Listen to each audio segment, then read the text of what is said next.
A man loses power when he pities, and through pitying, suffering itself becomes infectious. This is the Yokum Strength Podcast with me, your host, Austin Yokum. And on this episode of the podcast, we have Deerick Smith. Deerick was a legendary high school strength conditioning coach before he left the S&C field to carry on the plumbing dynasty. And on this episode of the podcast, Deerick covers just how he did that and why he transitioned out of the S&C field. How looking at the field from the outside gives you a lot of insight on the inside and how small changes can lead to massive benefits. This was an awesome podcast for any coach looking for business advice and just to listen to just a really good and cool guy that has a lot of knowledge outside and inside the field that I think can apply to anybody looking up to start a gym, anybody looking to get into the high school sector, anybody that is a strength conditioning coach. So hopefully that is all of you and touches you guys all in some way. And I hope you guys get as much out of this podcast as I do. Currently recording in Florida. We just finished up our world softball tournament. Didn't go with our normal team, but got an awesome experience here. Won a couple games, lost a couple games. I think we were seeded like 90th going in, ended up placing like 40th. So that was pretty cool. Beautiful weather here. We were at this like bougie Airbnb, has pool, everything like that. So it's pretty sweet here. Flying back to Minnesota tomorrow, getting back on the grind then. Then we got a flight to DC to present 2 weeks after, and then Thanksgiving. So a lot of really, really cool things coming up. And excited to share with you guys and excited to continue on the journey with this podcast.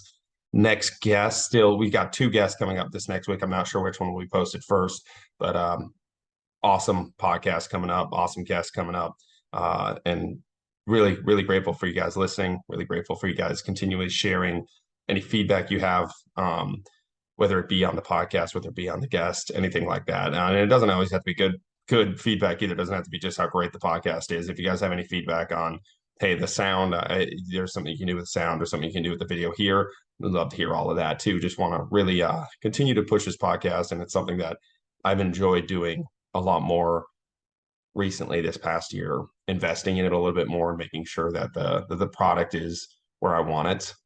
And the guests are guests that I want to have a conversation with. So ranting a little bit there, but any feedback you guys have, would love to hear it. And any way we can make this interactive, we started putting it on YouTube, and I think it's cool to have the comments there and hopefully make it just a little bit more community based with the podcast and continue to grow that out. Got something, a coaching corner product that we're working on that hopefully will kind of tie all of that in together. So I'll drop some more details on that when that's finished up, but a lot of really cool things. Life is really great. And I appreciate you guys for taking the time out of your day to listen to this podcast while we're in Florida playing softball and doing this. So hopefully you guys get a lot of this podcast. Thank you guys for listening. Keep chopping wood. Before we hit the intro music, I wanted to introduce to you guys the Yokum Strength Insider. The Yokum Strength Insider is our online training platform that takes all of the ideas that we talk about on this podcast and implements them into a program that is available to you at the touch of your fingers. Our goal with the Yokum Strength Insider is to create better movers, to level up your life, and to move forward from where you are. We do this in a holistic fashion. Not only will you receive a program that has helped hundreds of people become better movers, you'll also receive access to our app that allows you to track everything, has video links for all exercises, and allows you to be in constant communication with a Yokum Strength coach. Along with this, you'll get our 30-page PDF nutrition and lifestyle guidelines. That includes everything from what to eat, how much of it to eat, why we're eating it, meditation habits, and other lifestyle habits that we implement with our clients to really level up their lives. If you're interested in trying out one of these programs, use podcast 25 in the discount section right before you pay for 25% off your first program. Boom. This is the Yokum Strength Podcast.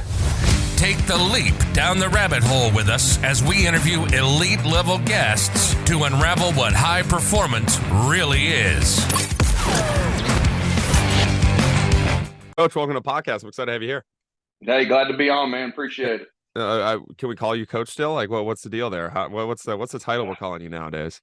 Yeah, hell, I'll be coach for a long time. I go through coffee shops and restaurants in town, and there'll be some kid I coach back there. All right, see you, Coach Smith. So it'll stick for a while. Yeah, so I like I said before, I've been loving the Twitter page, just like the humor of everything. But I think one of the cool things that you talk about a lot is, well, obviously you have the experience of actually leaving the strength conditioning sector, which I like. I always love hearing people from the outside because I think you get a much better perspective from the outside looking in rather than when you're in it. Like we can say all we want when we're in it, but we're still in it. Like you can't really get a global perspective on things and like a real life perspective on it. So I'm just interested, like what was the reason for getting out? And what has that process kind of been like for you? I mean, reason kind of just like a culmination of things. My kids were starting to get older, and the school I was at, bet best school I've been at, best strength and conditioning in terms of them supporting my program and giving me the resources I needed. There's a perfect situation. It couldn't have been any better. But like I said, my kids were getting older, and part of the way they took care of me at the school was they kind of moved me into administration, and so yeah, that was great in terms of it helped them pay me more and kind of pay your worth or whatever, so to speak. But it also, along with that, came going to games 3-4 nights a week and doing admin duty at different tournaments and things like that. So that kind of pulled me away. And when your kids 1-2 years old, they don't really do a whole lot in terms of for you to be involved with. But once they start getting like 3-4, my son just turned 5, there's a lot more for you to do to be involved. And so paired that with, dad's ran the plumbing company for 27 years. And there's some ways, obviously it's been a long-standing company, but I kind of saw some ways it could kind of maybe take a downturn if we didn't kind of innovate it and get it up to speed with the times. And I didn't want to see, the company be sold or to like a private equity group or something outside. And then, we got guys that have worked there. It's been in business 27 years. We got guys that have worked there 25 years. So I just kind of, right place, right time, came on board the plumbing company and decided to transition out of strength and conditioning. And I definitely miss the team aspect, being around the kids and staying relevant, knowing what's going on in the world of high school athletics and high school kids. I miss that, and I miss the kids, but I enjoy my time at home with my kid a lot more. And you wouldn't think. Basically, when I did strength conditioning, I could never switch my brain off of it. And then running a business, you probably shouldn't be able to, but it's like at the end of the day, I know that work's going to be there tomorrow, and I can leave at 5. And I genuinely, unless I get a phone call from a plumber on call or something, I don't pick it back up till 7 o'clock the next morning. So kind of allows me to get away and kind of turn my brain off of it. I was worried at first, because I loved the strength conditioning field. I loved my job, but I also love being able to be around my kids a lot more and make a little more money too. So that helps. Yeah, that's an interesting point you make of like not being able to turn your brain off with it, because that's one of the things I noticed too. And like for some reason, doing the online, and obviously there's a barrier to it, but it's almost like when you have a product, and that's why it's interesting with the plumbing that it doesn't bug you or doesn't like sit with your brain all day too, because plumbing is a product, but it's still like a person-to-person product. Whereas like doing the online programs, one of the things that has helped me is like giving me free time, obviously, because you're not in person, but also not having to spend all day like reminiscing over like a session or thinking about the session, and still knowing you're doing good. Like I still feel like that's a big part, still knowing you have an impact, still knowing you're doing something. Whereas like you said, sometimes with strength conditioning, like it's such a peer-to-peer product that you're selling, or product that you're working with, that it's really hard to kind of get out of. And like that was the biggest thing I noticed in the college sector is it wasn't even the hours on the floor. It was every single hour outside of the floor, and then feeling like I needed to be in my office for the kids, and not needing to be, but also like kind of wanting to be, and feeling like but it felt like so much time outside of like the 40 hours or whatever you're doing put into it. But again, then it's like the strength conditioning world, you're not rewarded for that 30 hours. Like that was a big thing for me too. It's like something like the plumbing world or a small business world. You can have an innovation, you can do something, and that can give you X return. Or you can just get better at your job.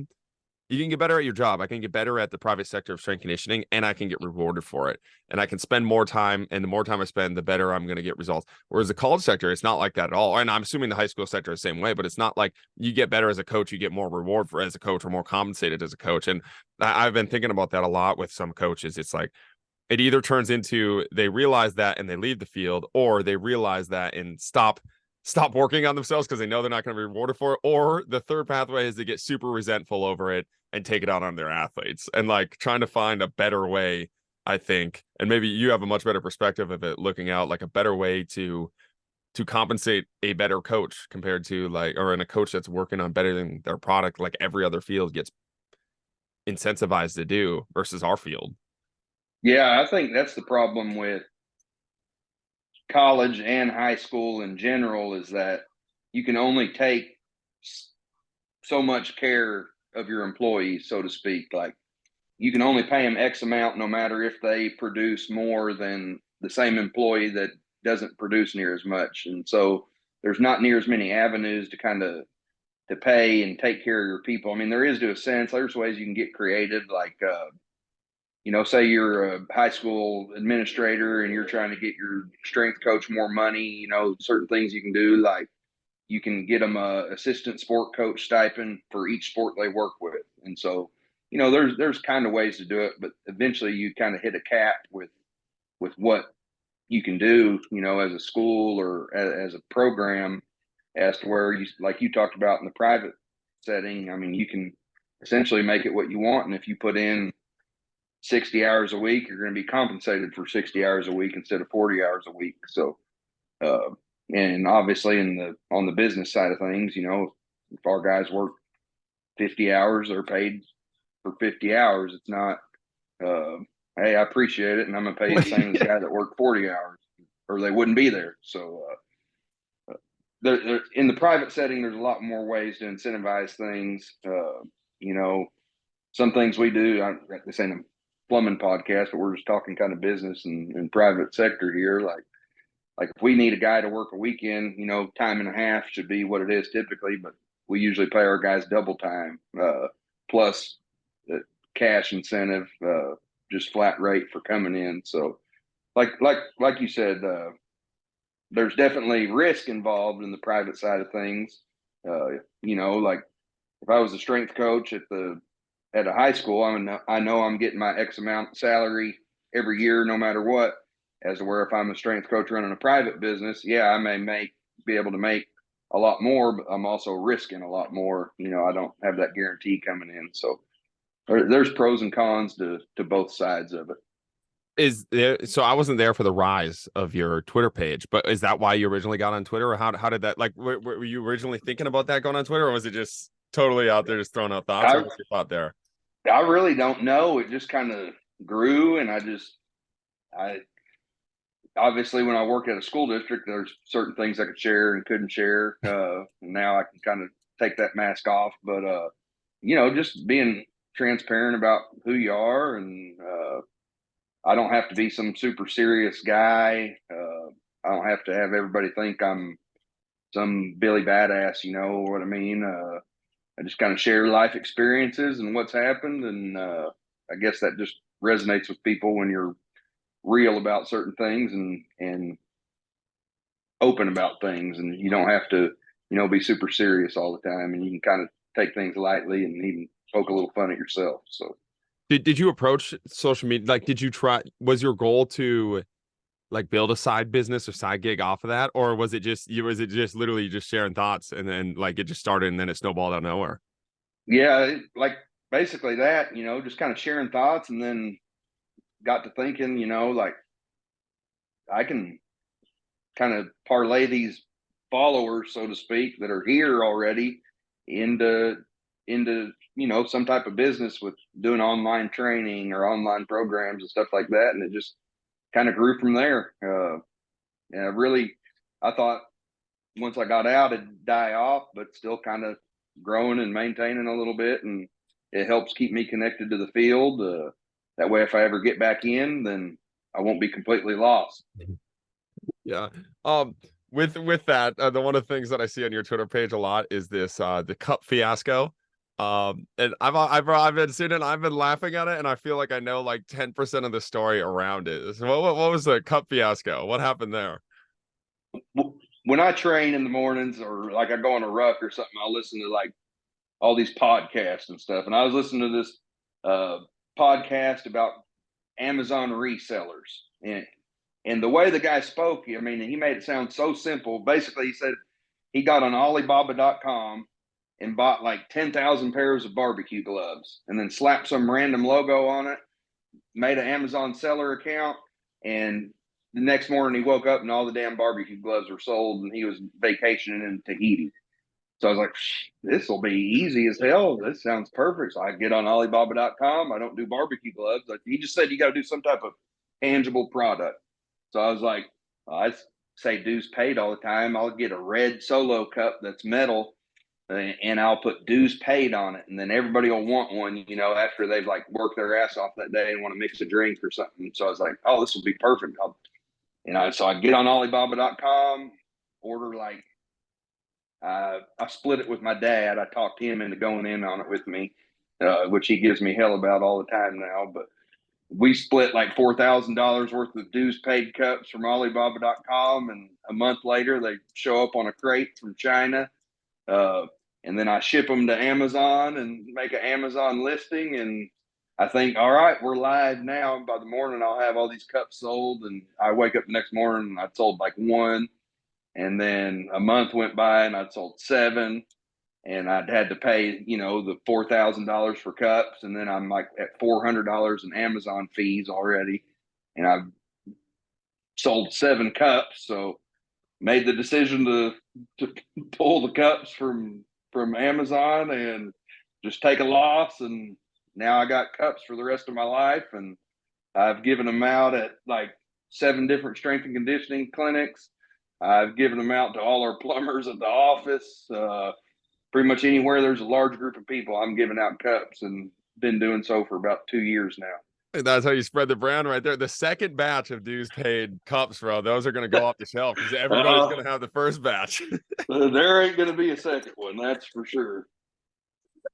What was the missing link? How did the barbecue gloves sell and not the dues paid gloves?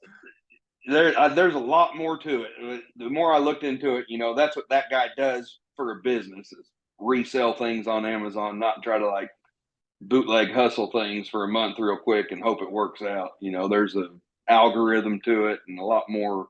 It's a lot harder than he made it sound on a podcast on a morning walk. He got you all motivated. It was all bullshit.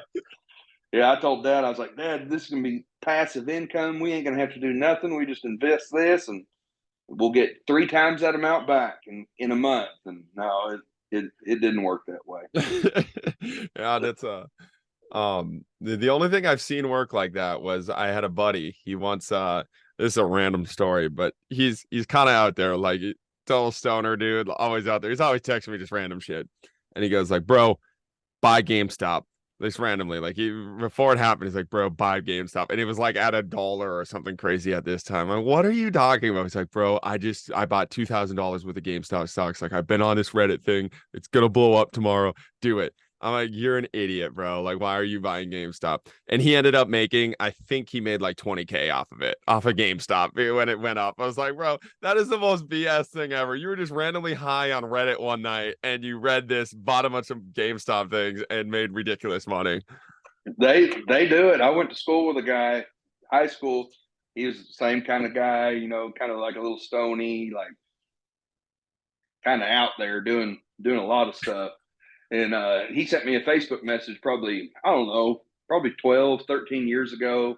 He was like, hey, I'm getting into this thing called Bitcoin, yada, yada, yada. And I was like, this guy, he's an idiot. He don't want to work. This ain't never going to work. And then now I see him, he's freaking living in California and multi-million-dollar mansion. And I was like, well, he was right if I'd only listened to him. But Yeah. Every one of those guys you should listen to, there's 100 you shouldn't. So I was gonna say I'm the thou and that like somebody was telling me because I was like, oh man, I should have listened to him. He's like, well, yeah, but if you had listened to him the 100 other times he told you to invest in something, like you're probably just breaking even with that yeah, 20K that you made. So yeah. uh, but yeah, let's bring it back to a little bit of the high school sector. Because I know that's something that's talked about. Like for a while, it was kind of obviously like the gold standard for the longest time was college sector, and everybody was sold on the college sector. And then now everybody's kind of realizing like it's kind of BS. Like it's not super great. Like work life balance, not super good salary. And then there was a huge rush to like the tactical sector.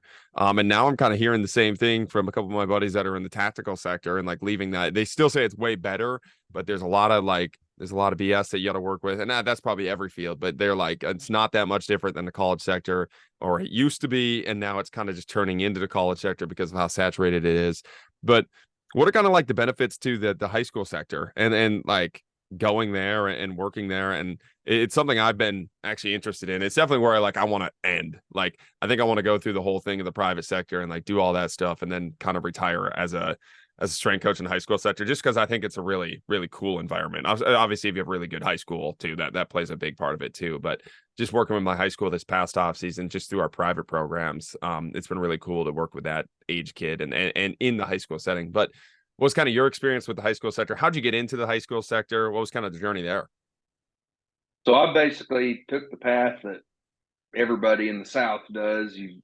You grow up playing sports, and your football coach was your strength and conditioning coach. And I didn't even know a strength and conditioning coach existed until essentially my first job. I just thought it was you're a football coach and you train your team and you run the weight room. And I didn't even know there was a whole thing you could do aside from that. And so when I went to Southside, I was hired as a football coach and strength and conditioning coach for the football team. And Were you the head football coach?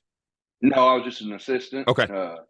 And then just kind of grew it from there and realized like, yeah, I like coaching football because it allows me to do what I love in strength and conditioning.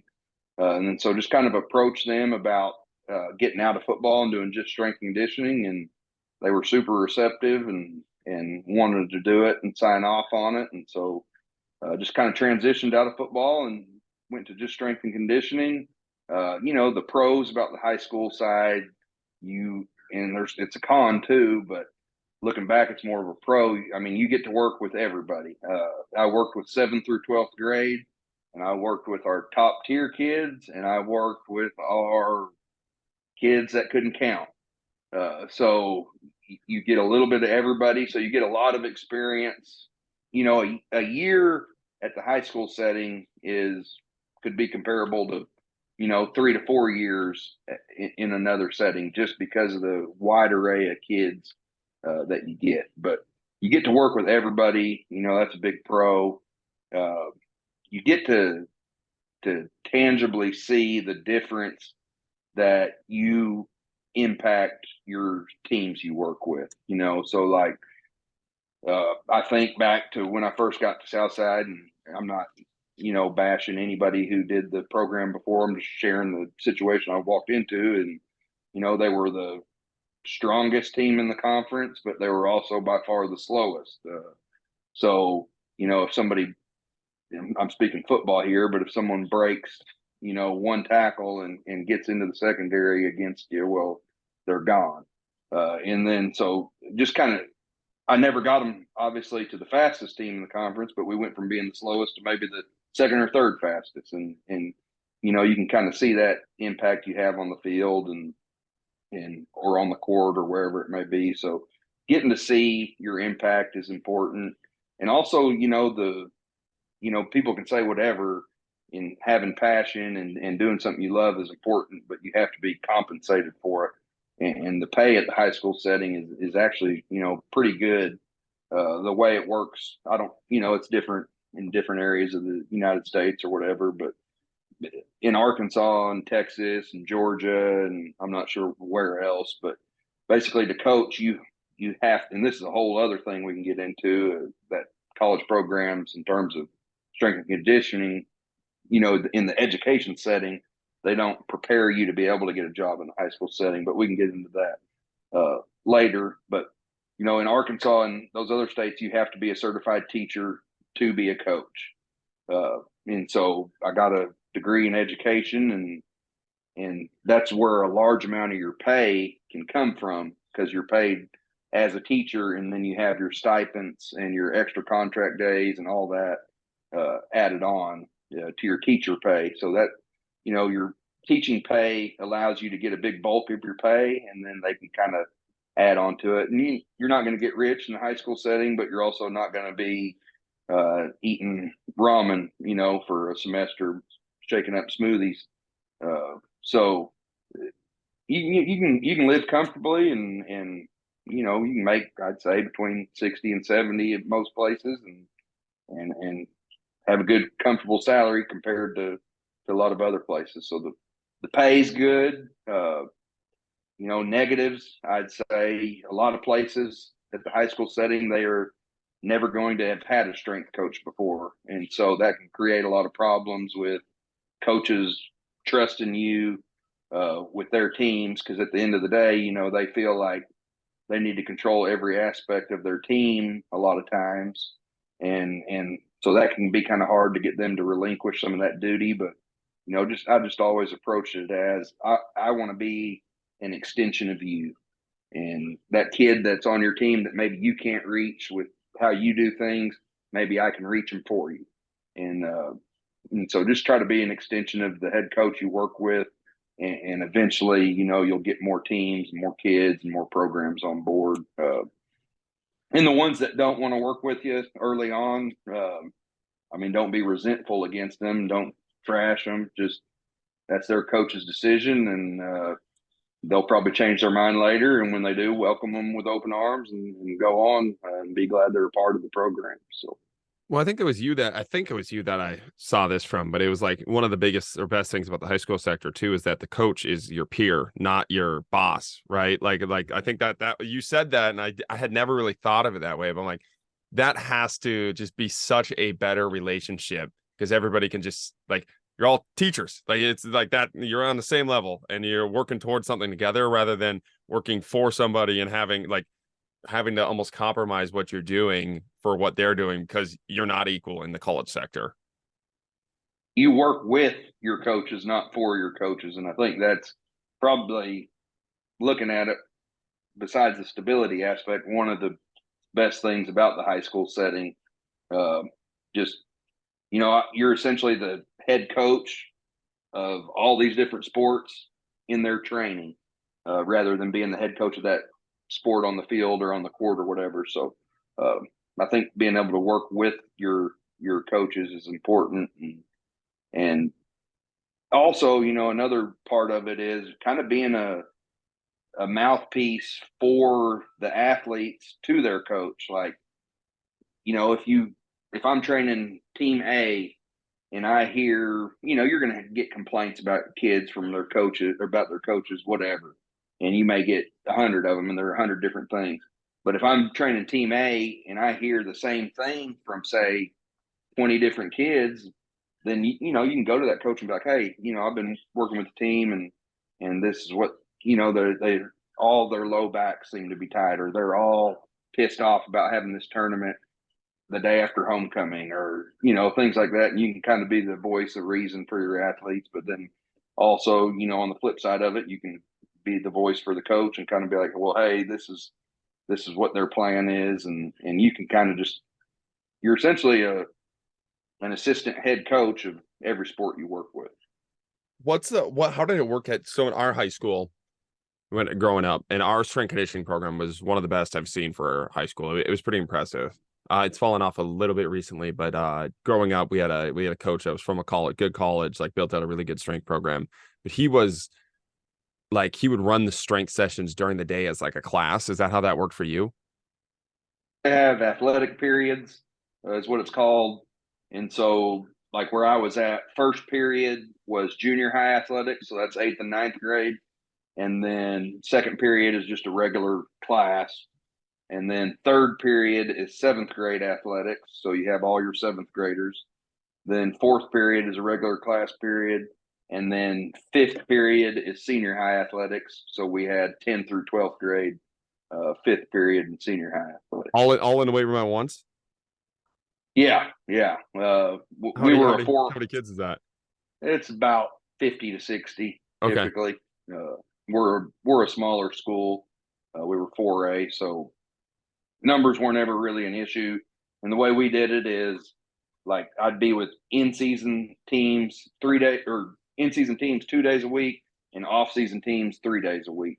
And so just kind of alternate. And it was a logistical nightmare, but we got through it. And when I switched to doing all sports, it became more of like a director role in terms of, all right, I'm going to program for these teams, and this coach is going to implement it with, say, 7th grade volleyball, or this coach is going to implement it with, say, junior high basketball. And you kind of transition into more of a director role, and then you have your primary teams that you still work directly with. And during that, is the only thing, when you say they're with you 3 days a week or 2 days a week, what do they do during the other days a week? That's like their sport period. So they'll be if they're a volleyball athlete, they'll be at volleyball practice. They do that during the day. Yeah. Okay. Yeah. That's different. Okay. I haven't heard of that. So, and then after school, there's just nothing.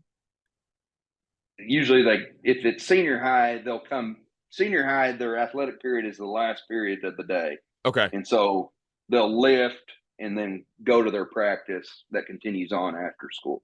Gotcha.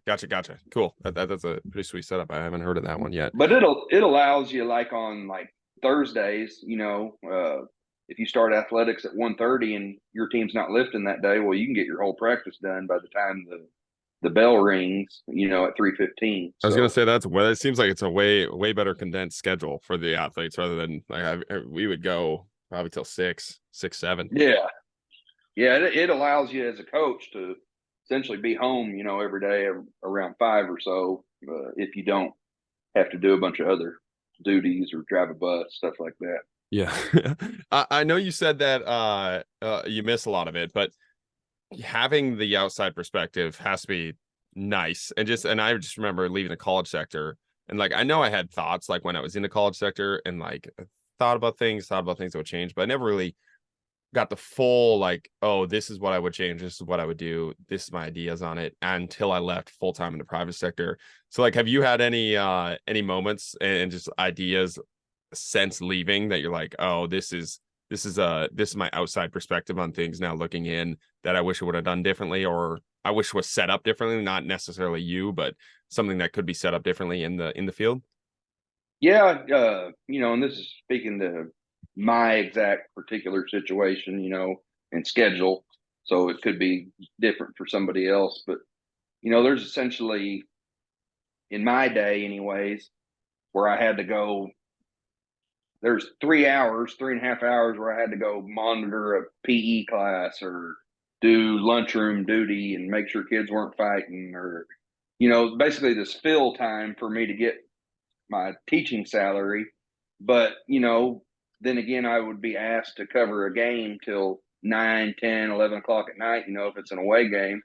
And so, I think one thing you could do with your coaches, if you're an administrator, is instead of filling those 3 hours, they're getting 6 on the back end having to go cover a game. So let them go home for 3 hours. It shouldn't be something where you're babysat, but I think a lot of it is because if I'm a principal and I let the strength coach go home for 3 hours during the day, then I'm going to have 17 teachers complaining that they get to go home during the day and I don't as a teacher. But what the teachers don't see on the flip side of that is you're getting home at 11 o'clock that night when they were home at 5 o'clock. So, I think in education in general, I think administration could do a better job. And I'm not speaking about mine. Like I said, they had my back more than anybody. But I think as a whole, I think they can do a better job, maybe having their employees' backs and maybe setting schedules differently per department, and making the other departments understand that, hey, they're still getting just as much time as you, if not more.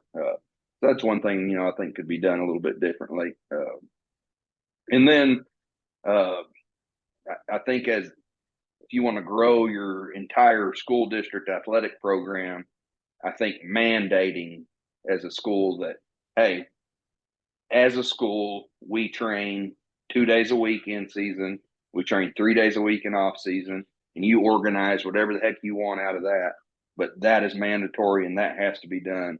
I think that can pay huge dividends, and it's something I'm seeing more schools do. Instead of just, hey, we're hiring a strength coach, and it's on them to build the program with whoever wants to join. I think if you mandate it as a district, you can grow that program a lot faster than doing it kind of, holistically. Well, one of the points that you made there is like when you leave, like I thought that was one of the funniest and biggest flaws in the college system is like we would have sessions in the strength coach from like 6 a.m. until basically practice at 3 p.m. like straight through, like split up the groups. And then they would want you to do practice or stuff after practice, or like a sport coach would complain if you weren't at a certain practice, or I was like, you guys have practiced from 3 to 5. Like we've had we've had coaching sessions all the way up. And then so it's just funny, like when they don't see you work, and then you have programming and everything on top of that too. But it's like when they don't physically see it, and they don't physically see it when they're doing it. They can't negate to, like, it's almost like they can't just watch their own bobber, but it's like the amount of coaching sessions we had today compared to you guys it's ridiculous. And then for you guys to complain on that end is funny.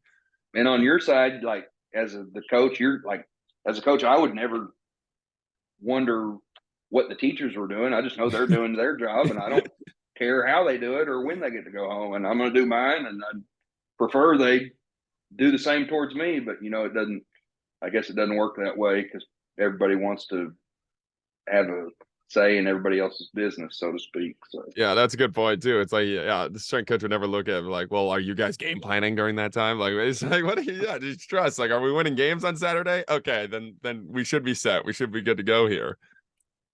Have to desk guard and be there just to be there, and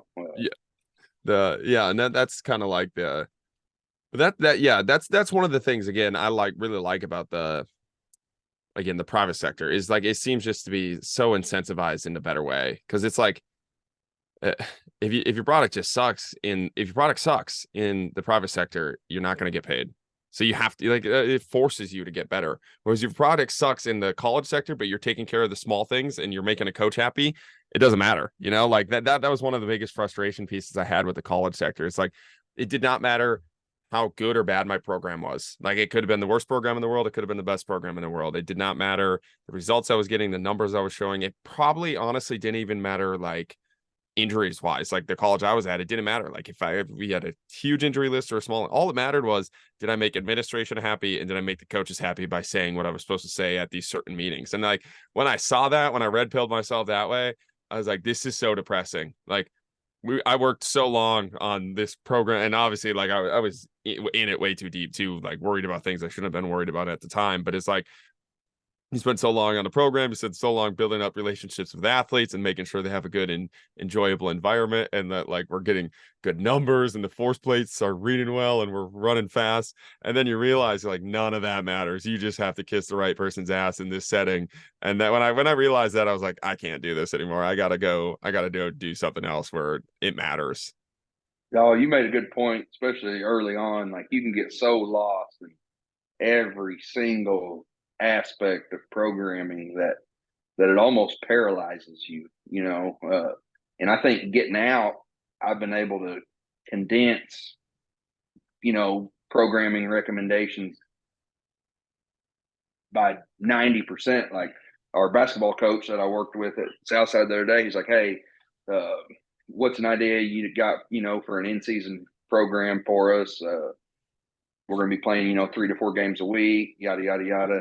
And, used to, I'd have had to sit down, put pen on paper and plan it all out, plan out every aspect and all that. But I just shot him a text message in like 2 minutes. I was like, well, first thing I do is if you're playing 3 to 4 games a week, I try to get 2 lifts a week. I do total body each time. I do 1 push, 1 pull, 1 squat, 1 type of stretch, mobility movement, and one dynamic movement. And I gave him a list of each, and in 3 minutes, and then now he's got a program to run in season as to where, and I'm not making light. It's there's a science to it, but when you kind of get out and you're able to kind of look at it from a overhead view, we can make it a lot more complicated than it needs to be as coaches a lot of times.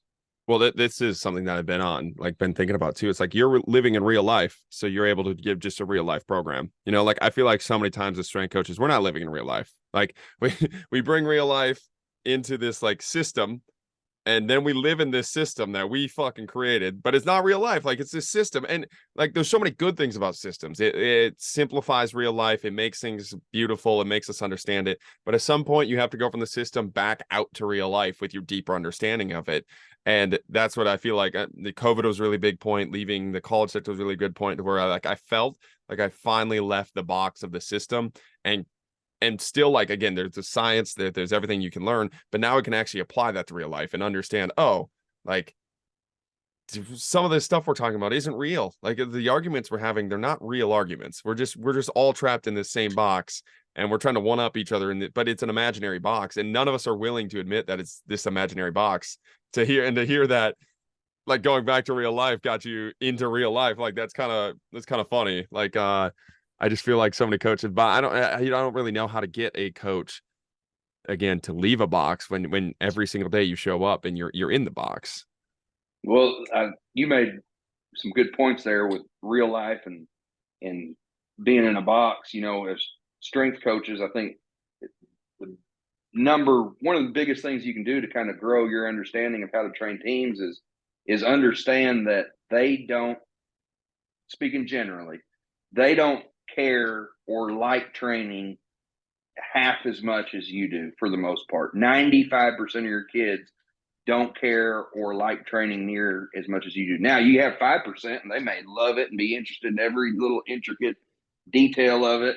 But the majority of your kids, sometimes they're just there because coach told them they had to be there, or they're just there because their mom and dad told them they need to be there. And I think if you can kind of realize that as a coach, you can kind of grow in terms of how you try to resonate and how you try to build relationships with those kids.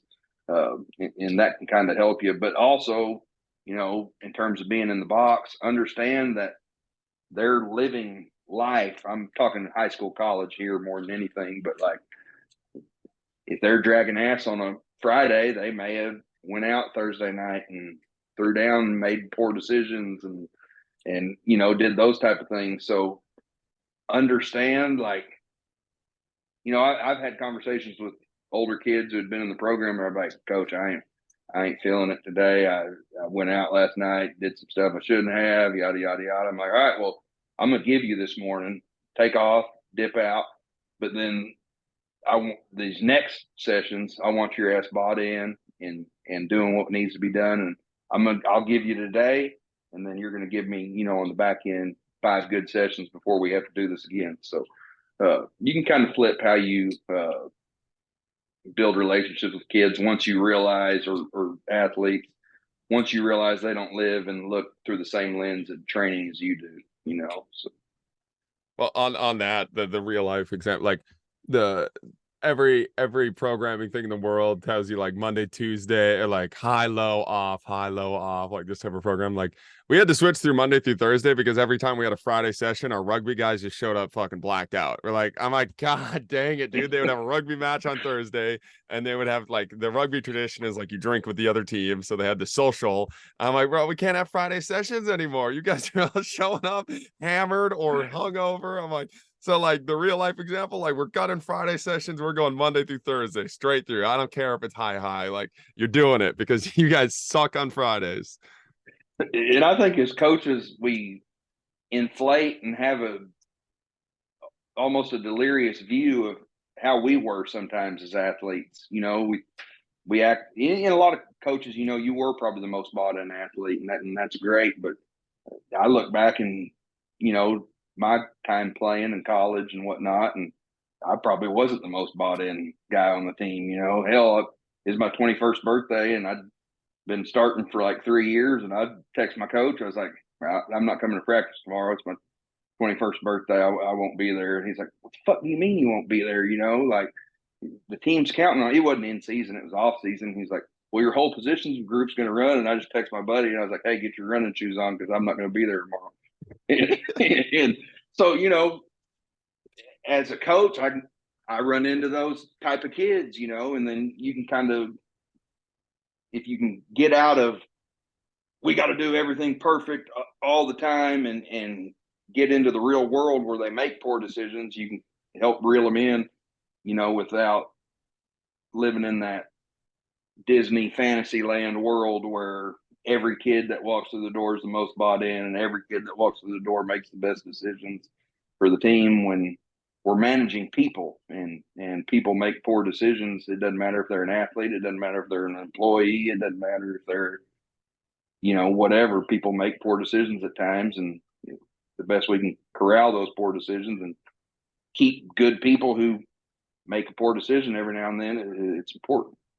And one of the things too that I think is important to mention, like making like it's not like this compromise where you like, oh, I have to do this, but I have to compromise my program because my athletes aren't showing. Like, it's not like once I started to accept this and just like live in the real life with my athletes, like, your program is so much better. You get better results. Like, at least we did, like, because it frees you up to like not focus on the BS. So then you're focusing only on things that matter with your athletes that are in front of you. And I just think sometimes like coaches will hear that, especially like me, and I think back to like myself listening. Like, if I was a young strength coach, I'm like, well, yeah, but our whole job as a coach is to like will them into like being that athlete and doing that. And like, as soon as I was able to leave that thought process and understand I'm not compromising, I'm just actually living in real life and working, like, the program became so much better. I got better results with it. And if your job is to actually get results, and that's what you say, you're a science driven person, like, you have all these numbers and all these metrics, like, then you should do things that get you those numbers rather than again the fairy tale because you want it that way. And I think so much of it is just the ego of a coach. It's like, it's really, really, really hard to find value in like when you want to take teaching PE, which is what we do. Like, we teach PE, we teach movement, like, but you want to glorify it and like have this coach athlete hierarchy that we're weirdly creating, and like pretending like we're the president of something weird, like this power grab that we have. It's really hard to like give up that control. But once you do, and you have that coach athlete relationship, and you're going back and forth with them, and you have more of a balanced program, the results are kind of crazy. And like you said, like, you give that athlete the one day off, the next 4 sessions that athlete's going to be bought into exactly what you're doing, and now you got 4 good sessions out of them, rather than forcing them through one shitty one and then the next 4 are also shitty. Resentful towards it, so I think you got to meet them where they're at, and also understand that like everybody's bought in looks different. If I got the kid that's a little bit of a prima donna and needs kind of a pat on the back and every now and then I'll give them that. I'll meet them where they're at, and their bought in may look different than the kid who's like, the try hard, who does everything right. And you have to have those kids too. But a team it's a collection of, all these different attitudes and all these different athletic attributes and all these different abilities. And I think meeting them where they're at, can really help grow the program. I think back, I go to fish camp with the guy now. He's grown, but I had a kid like 6 or 7 years ago, and it was in duck season. And duck season in Arkansas is a big deal. And he said, "Hey, coach, I won't be at lifting today. I'm going to get my lift in at lunch. If you want to meet me in the weight room, I'm going duck hunting. I got in at this duck lease, and it's a once a year deal, and I just won't be at workouts." And at first I was thinking, no, he's going to be at workouts. He's going to skip the duck hunt, and I'm not going to meet him at lunch. And I basically told him that, and he's like, "Okay, well, I'll just see you tomorrow. Then I won't be there." I look back and thinking, like, bottom line is, I needed him to get his lift. He was willing to get his lift. He just wanted to get it at a different time. He wanted to lift at 12 instead of 1:30, and like, I should have just let them lift at 12 and not 130. And we'd have got the objective accomplished. But, I think like you said, as a coach, you can let your ego drive a lot of decisions negatively, not just positively. I think as coaches, we set the super high standard, and that's great. You have to have high standards in your program, but how you get each kid to their high standard may look differently. Yeah, and I think that's the point too. Like, I really like what you were saying. Like, the objective was to get the lift. The objective is to get the high standard. Go get the objective. Don't get lost in the method of how you get that objective. Because, like you said, like the prima donnas are just like, there's so many kids. There's so many different personalities, especially in a high school or a college where you're working with so many different kids. It's like, but if you just know any psychology or just spend any time with humans, like it's not easy, but it like you can get an athlete you can get them to the objective if you just have the conversation and understand what motivates them and like what, like, this guy needs to be yelled at, this guy likes the science behind it, this guy you just need to joke around with and tell him like, all right, we just got to get through this session. Like, and it's so easy to do if you just do it, but like, yeah, so unwilling to actually keep that objective the objective, and we get lost in the methods of how we do it. I think you're right. And at the end of the day, the goal is, your goal as a strength coach is to better the athlete and better the team that you're handing over to the sport coach. And so I think you need to have as many avenues as possible to do that, instead of just having, one set rigorous way of, this is how we do it, this is our system. I think throwing a bunch of different lines out, you're going to pick up a lot more kids than you are if you just, approach everybody the same exact way. Good fishing analogy. I like that. So one of the things, going private sector a little bit, there is a lot of like, I'd say we have college and high school coaches listening to and athletes, but a lot of the coaches that listen are private sector. And one of the things, like, I wouldn't say strength conditioning coaches are known to be great businessmen. And I think, again, we apply like the college system, the college box of business into the real life of business. And I think one of the cool things is like, you're running an actual business. Not that private sector coaches aren't. We're not running an actual, but we are running an actual business. But like plumbing, you have to treat it like an actual business. You're working on things. And I feel like having that outside perspective and taking a step out of strength conditioning. So are there any lessons you've learned for the private sector, just being in the plumbing business now, and things that you think private sector coaches could like be, okay, like we should be paying attention to these things, looking at these things? A lot of it, I mean, there's a lot of things that are really the same, so to speak. They just kind of look different. So I, think as a strength coach, you have problem athletes sometimes that are big producers on the field or the court, whatever sport you work with, and you got to kind of essentially deal with some of their negatives. It's the same thing in the business side, except of an athlete, you may have a problem customer, but that same customer, you may look in the file, and over 27 years, you've done 470 jobs with that customer. So you think, who's this guy think he is, or who's this lady think she is? And they're always complaining and this, that, and the other. I'm just going to tell them to kick rocks, but then you pull up the damn file and you've done a lot of business with them over the years. So it's really, a lot of it's the same. You just kind of find ways to work with people and ways to tolerate negatives that some people may bring to the table.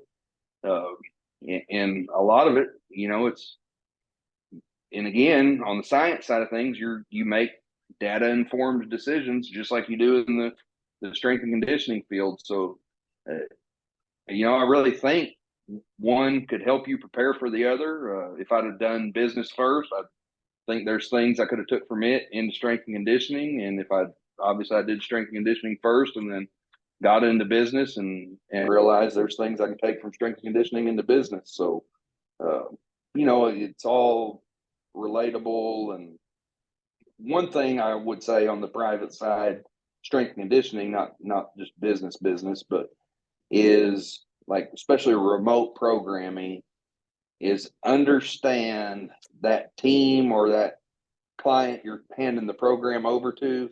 is not going to run it in the manner that you would if you were there coaching it. And I think that is the hardest thing to do and grasp in remote programming. You need to make it where someone else can implement it.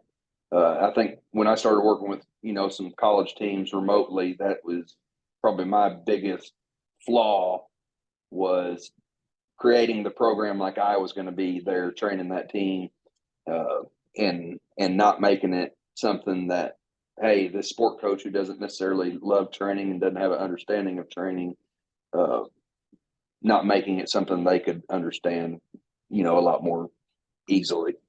But it honestly will blow your mind sometimes when the amount of times I've gone and watched like a session that like there's video links for everything, there's descriptions for everything. I'll like reach up and like, all right, let me know how the session went. Like, if you have any questions on anything, like, no, everything's going great. Then I go watch a session. I'm like, this is not at all what was like written on the board. What in the world? Like, how did it end up looking like this? Like, that was the funniest. Like, it's such like a game of telephone. That's what I realized with a lot of and as long as you keep the objective, it's like I don't get lost in like the methods, as long as we're not being stupid or totally losing everything. But that was such an eye-opening moment, is like going to go watch some of these remote programmed teams that we were doing. Teams for some reason are notorious. A lot of times when it's the individual, like we have a big like app. So like the individuals, they've been pretty good about running it like pretty specifically. But a lot of times with the teams, because there's so many people, and like you said, it's a sport coach that not really. That's why they're hiring somebody else to like program it and do it for them. But I'll get there, I was like, oh, this is the biggest game of telephone ever. Like, it said this, and by the time I got to you, it's looking like this. It's pretty funny. But yeah, that is a pretty eye-opening experience when you're going through. And then I'll like, that's what I was like talking to one of the teams, was like, oh, like if this not like, we'll simplify all of it. It's like, no, we like we like all the fun games and the things. So like, yeah, but we're not doing any of it. Like, the coach is just like looking at it like, what are we doing here? This is goofy. Yeah, you that's the number one thing you run into, is it's not done in the manner you would, but it doesn't have to be. That's not what they're not signing up for you to coach their team in person. They're signing up for you to provide them a program. And I think, on the private remote side of things, the more you can kind of tailor your programs with that understanding, the better off you're going to be. And the better off you'll be able to, serve your clients.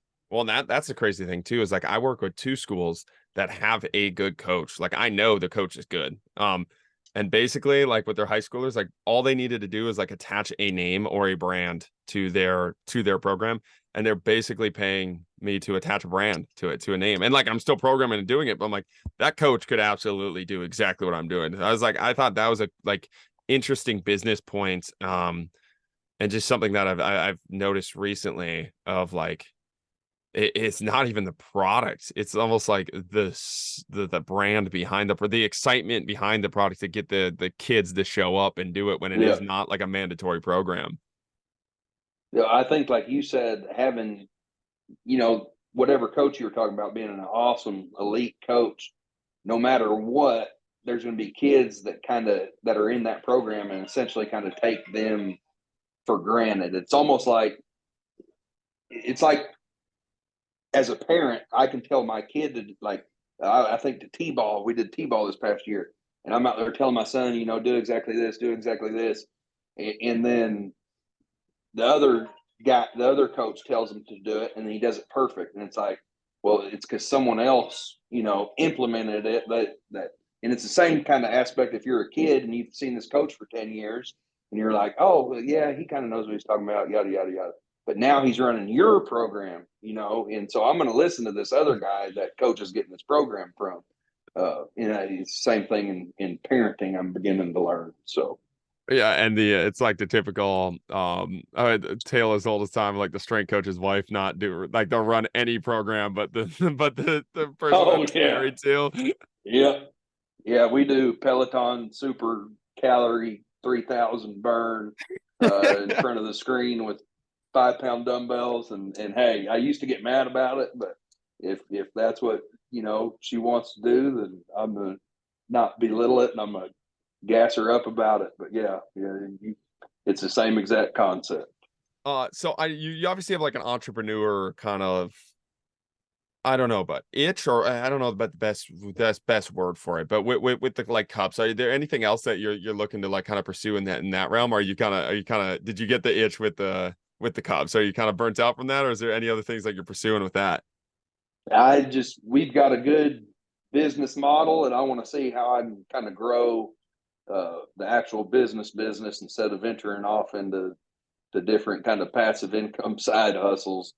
I'd rather just try to focus, on the business model that's already successful, and kind of see, how we can grow it. I think like uh, a lot of ideas and stuff you can get in business genuinely come to you from people you can't serve. And so what I mean by that is, like, we get calls all the time about people wanting a refrigerator repaired, or they just don't know who to call, for this service. And it's like, well, we don't do that. And then eventually I took about 50 phone calls of that. And it's like, well, shit, why don't we start doing that? Let's look into that. And so, kind of looking into that avenue, appliance repair. And it came from customers I couldn't serve. And then, there's probably 4 or 5 different things that have kind of came about that way, that have kind of, led to entrepreneurial type ideas in terms of growing the business. And that's kind of made it where I don't necessarily have to come up with another cut ruse. No, but that's kind of where I was going with that, like the idea wise, because that's how we created our online like insider app. Like I was very set when I started the business of never doing online stuff. Like I thought for some reason it was the dumbest thing ever. Like it was scammy, it was hacky. And then the same thing is like I trained in like one area and then I got a college job in a different area. So I moved and all the athletes were like, well, can you train me? Can I do it? I was like, no, I don't do online. No, I do. And then like by the time I was like, why? Why do I not, like, if I would have just said yes to these people and built out something for them, like I'd be making more money than what I'm Yeah. making. Like, what am I doing? And I was like, and they started doing that. And then like, well, can you add videos to it? Or like, can I do this? And like, yeah, like you said, there's so many good points that kind of organically come through the things you can't currently do and building it out. I think I think it's Tim Ferriss. Somebody talked about like a lot of people will say like basically like they'll say they'll buy your book type thing, but like don't believe anybody until like they're actually ready to they're ready to purchase it and put money in your hands and do it. So it's like they'll hype you up on any idea, but like until they actually ask for that, or they come up almost with it, like they come up with the idea themselves, or they try to pay you themselves, like don't really pay attention to that data point. So there's been a lot of ideas where I've came up with, I thought they were great ideas, and like market wise they don't do good, and then there's a lot of ideas I never thought of, but it just continually kept coming to me, and those are always the best ones, like best ones sales wise.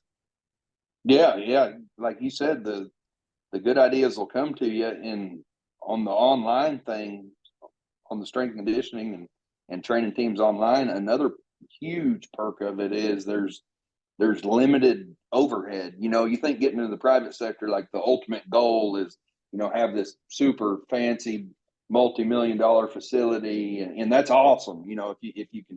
If you can do that. But on the flip side of that, what you don't see is, yeah, I got a super fancy multi-million-dollar facility, so I have to make multi-million-dollars before I even Get a make penny. a dollar.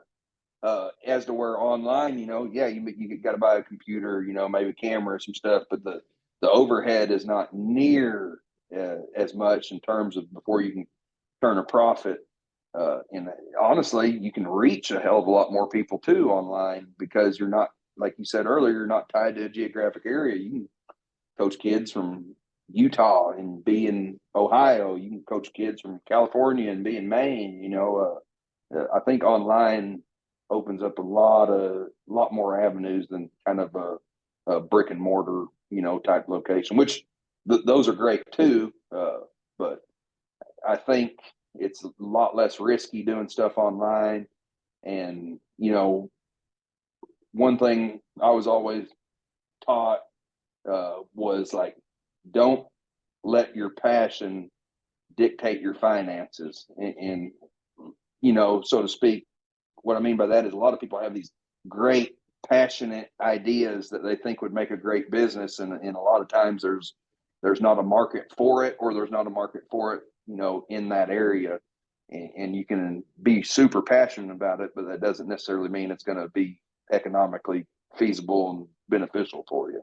Yeah. Yeah. That's really good. Any other of those ideas that you've been working with, like to grow? Because you keep talking about wanting to grow the plumbing business, and it's like you. I think one of the nice things too is like you said you have a very good like foundational piece to the plumbing business. So it's like it's not all falling apart. So you have it's almost room like a good athlete at practice. Like the best athletes at practice, they get better at practice because they're allowed to play at practice because then they know they're not going to lose their starting job. Like they're kind of set, and they can do some Patrick Mahomes type throws at practice. Maybe something clicks, or they just have way more freedom. I feel like you get to a point like that with business, and then it's not that it's play, but like you can explore things that'll give you that exponential growth. Are there any things like that have popped up for you and like thoughts you're working on? Yeah, just trying to, and this goes back to being in the box all the time. Like I think back probably, I've always kind of been around the plumbing business, even when I was doing strength and conditioning, just kind of being around dad and whatnot. But I really started kind of looking at the model and how they did things. And like, so we're in a town, it's called Batesville. But there's all these other different towns, around it, and Batesville's kind of the hub. But the way they would do it before is that the plumbers get there at 7 a.m, and the manager gives them, 2 paper tickets, and they go to the call. They do those 2 calls, and they come all the way back to the office. It doesn't matter if they were, 30 minutes out. They come back to the office. They get 2 more tickets. They go do their calls. They come back to the office. And I was like, well, I was thinking like, well, we could just keep them in the field, and what's a way to just keep them in the field? And I started looking, and of course, found the software. And now we use a dispatch and billing software where the plumber, they get their iPad each morning instead of getting 2 handwritten paper tickets. And on their iPad is their 6-7 calls for the day. And I know if this plumber's in this geographic area, then I'm going to dispatch him the 6 calls that are in that area.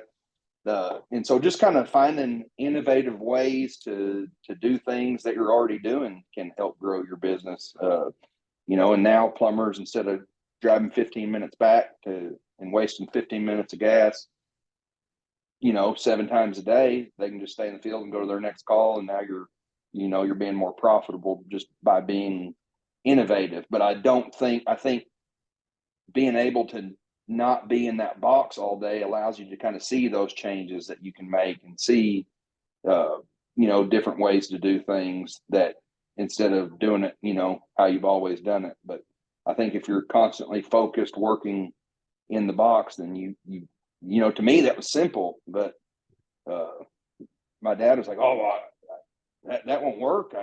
We've never done it that way. And then now it's like, oh, holy shit, that worked. And it's like, yeah. But I was able to see that because I'm not behind a desk every day, working within the business. It was easy for me to see. And I think you could do that with any field. Basically, bring someone in that knows nothing about your field or knows nothing about what you're doing, and take a suggestion from them or have them give a suggestion. And you'll see that like you're going to get some good innovative ideas of how you can do what you're already doing, even if they don't necessarily, know a lot about what you're doing. They just may know systems better than you, or they're able to see a way to, do things better. So I think being able to innovate what you're already doing, can help grow a lot of avenues of business for you. So you're shooting 50% on good ideas to your dad? Yeah. So, one bad, one good. That's good. But no, I like this, like drawing the parallels too, because one of the things I was thinking about, you had that outside idea, but then you also went through the process of fixing something apparently small that somebody might not even have seen a problem in, but it's just a little hiccup. And you went through the pain in the ass process of fixing a little hiccup for the exponential, like long-term time-saving opportunity it saves you on the back end. And that is something that I've noticed recently, like just a ton. And I think Naval talks about it a lot, but basically like as much as you can clean up and build out on the front end, that will save you. Let's say it's 5 minutes, as small it is, but if you're doing that 5-minute task 30 times a day, like how much time you save over a week. And like setting up the app has been something big. Like we just had a big update on our website for things like that were seemingly small, but like as we start to scale and start to do things on the app, I was like, there's no, this isn't scalable. Like this is a total hiccup in like our system, and spending the $5K to go fix it in the software and going through, and now it's like one click of a button instead of 5 minutes of work. And I was like, that stuff, like I geek out on that stuff, like finding flaws in the system and building that out. And again, I really like that thought process too, of like having somebody else look at your system.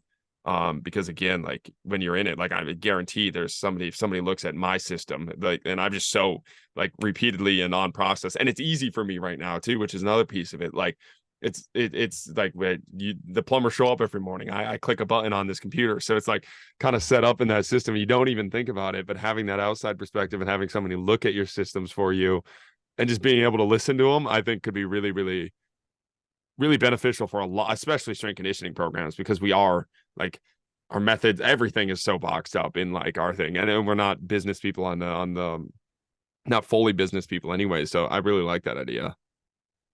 Yeah. And I think it's important to catch yourself. Like,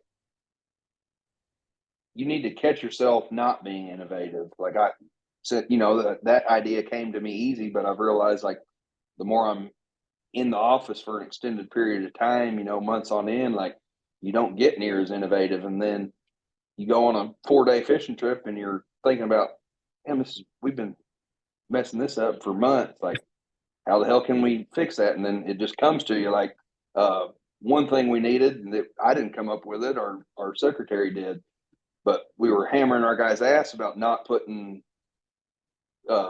Smith Plumbing stickers on the water heaters, because customers are programmed. Like, if the water heater that we installed goes out and there's not a sticker on it, they're just going to Google plumber. But if there's a sticker on it that says for service, call Smith Plumbing, well, they're going to call Smith Plumbing when they have an issue. But none of our guys were getting it. And we were in the office, and I was complaining, Dad was complaining, our manager was complaining, like, I don't understand why the hell the guys won't just put them on there. And then our secretary, she was just like, just real calm and collected. She said, well, why don't y'all just put the stickers on them as they come in? And it was like, that's perfect. Like, why the hell have we not thought of that?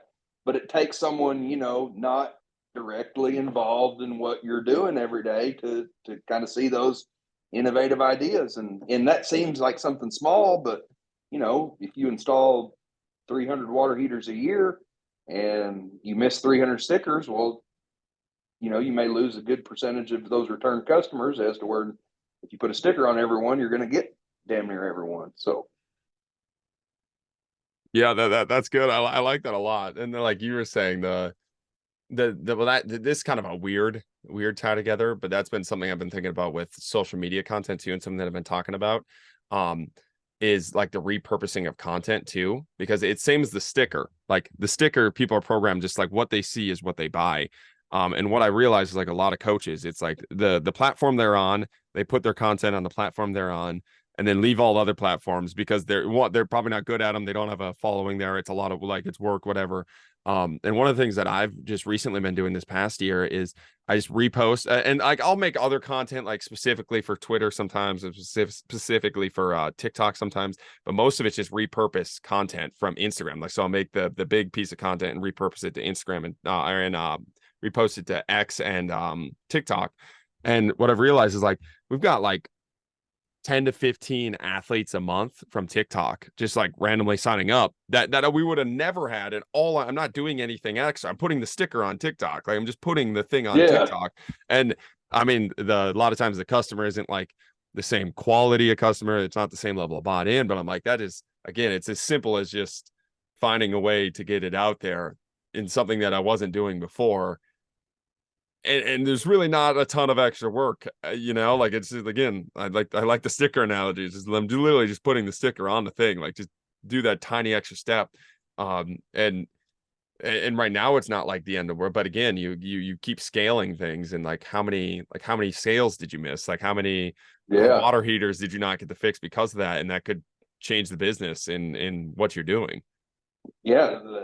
I think you hit the nail on the head. Perfect. Talking about scale, like, the more small innovations and tweaks you can make, to gain more customers, or it adds up in the long run. And you just can't, I think obviously we talk about this too as coaches, the most dangerous thing you can think of and or mindset you can have in business or coaching athletes or whatever it is, well, this is how we've always done it and it's always worked. Like, yeah, that, having your principles and a good founding and all that is incredibly important.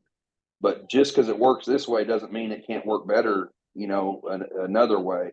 And I think sometimes I've harped on this a lot, and this is going back to coaching. Like, we have these great mentors, and sometimes we don't. But we have these great mentors, and we're brought up in these programs as athletes, and we think, well, that's how I have to do this. That's the only way for this to be done. When in all reality, there's maybe a lot better way to get these things done, and I can reach like you said, reach a broader array of customers through different mediums. And so I think that's important.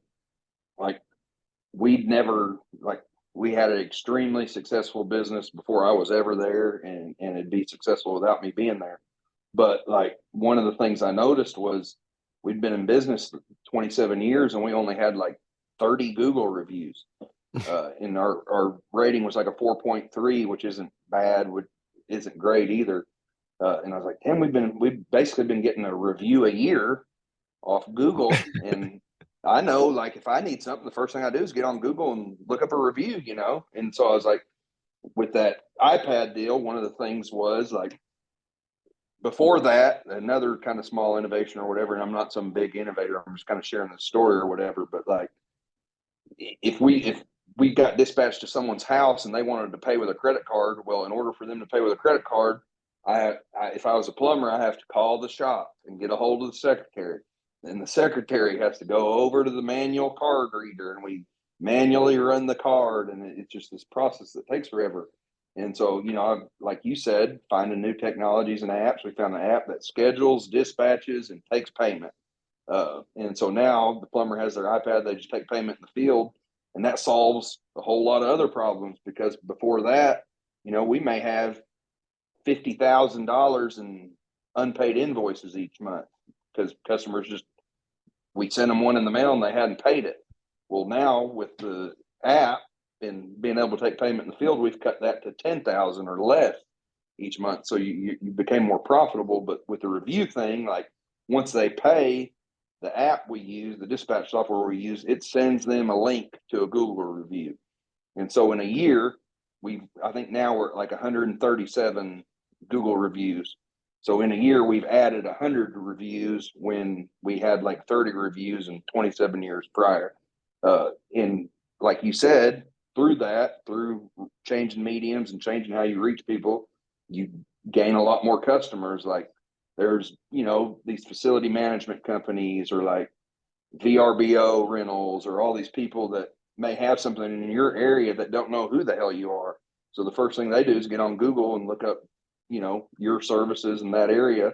And if you got 100-something reviews, well, you're going to be a lot more appealing to somebody than if you have 20-something reviews, So it's I crazy. think like, oh no, I was saying it's crazy how just eliminating like a barrier to either payment or review, how much exponentially it makes it better for the customer to be able to do stuff. I remember the number one shift we've ever done is switch to online subscriptions for our online programs. Before we had the app, it was Excel sheets, and it was like every 3 weeks we would send the Excel sheet, and then they would send their Venmo or PayPal but so every week basically we're making another sale to the person, regardless of if they wanted to or not.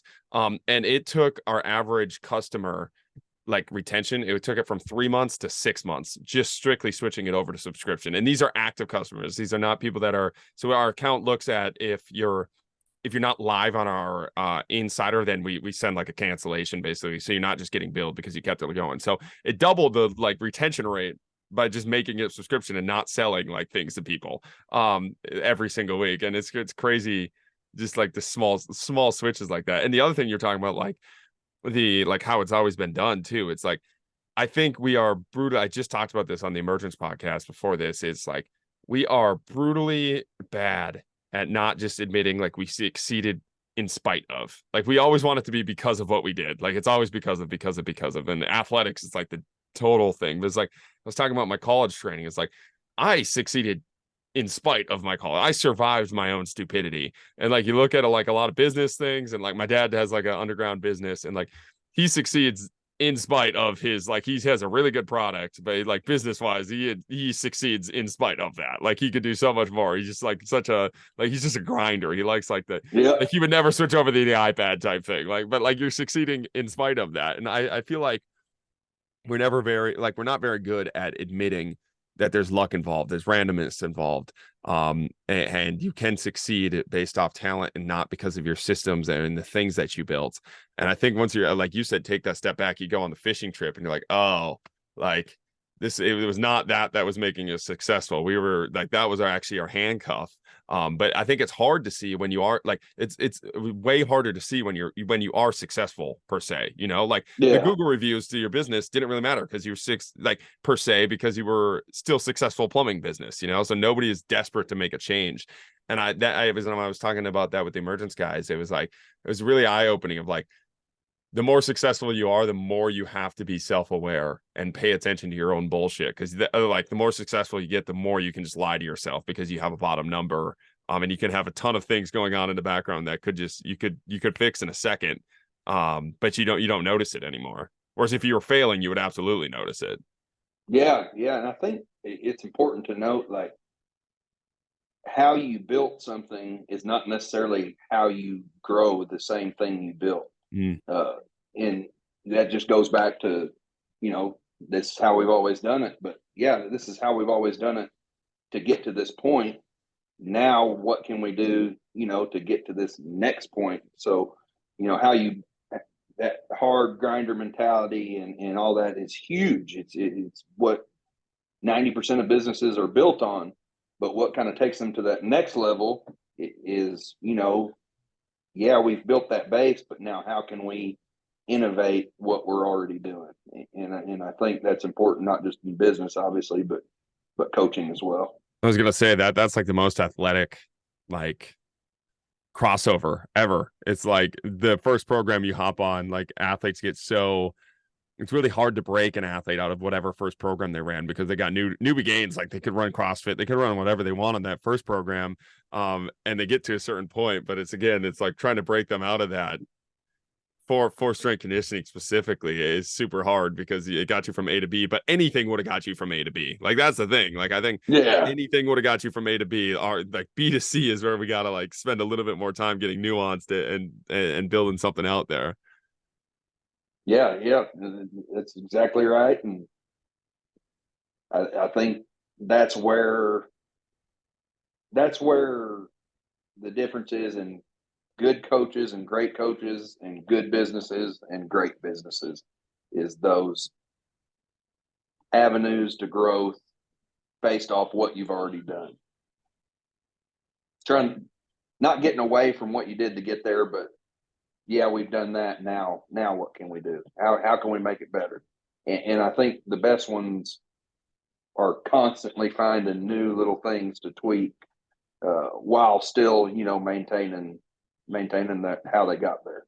Do you have a process of doing that yourself or making sure you're doing that yourself? Like I said, I think it comes to you the more you're not directly involved in your business. Like I said, the best ideas I've had have came when I either wasn't actually working there and saw how something could be done, or like I said, when you go on a 4 or 5 day fishing trip and something just comes to you while you're sitting there on the boat and drinking a beer. Hell yeah.